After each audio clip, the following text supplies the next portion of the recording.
New at 10, a construction zone on Highway 36. Stop and go traffic between Boulder and Denver, and then a terrifying crash. 6 cars involved with injuries.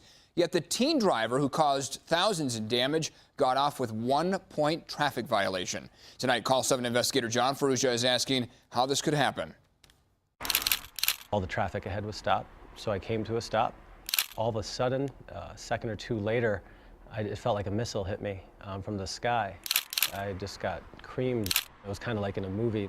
There was just six cars in a wreck, scattered across the road. Michael Oliva's car was badly damaged, and medical records show he suffered a concussion and fractured ribs. He wrote this email to the Broomfield city attorney handling the case, asking that the charge against the 18-year-old driver who hit him be upped from careless driving to reckless driving. The city attorney declined, saying that the facts suggest the collision was the result of careless driving. So when the hearing date was set, I thought either the defendant would plead guilty to careless driving, or because the defendant pled not guilty, the issue would go to trial, which I would be called to.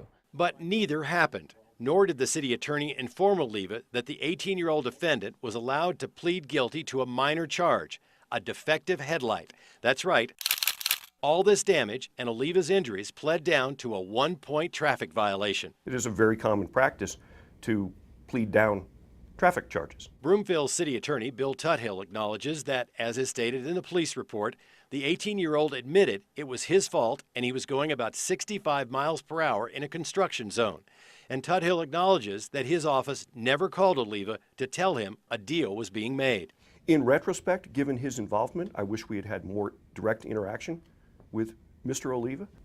Do you think your office acted reasonably in this case? I think they acted reasonably in this case. Looks like a pretty minimal charge. You would never guess that this individual caused a 6-car wreck. To let him get away with nothing, a slap on the wrist is putting others at danger. While Michael Oliva was actively involved in communicating with the city attorney, he did not show up for the scheduled hearing because he didn't believe it was required, and it's not. But the lesson here is clear. If you want to make sure you have a say in the proceedings, you'd better appear in person.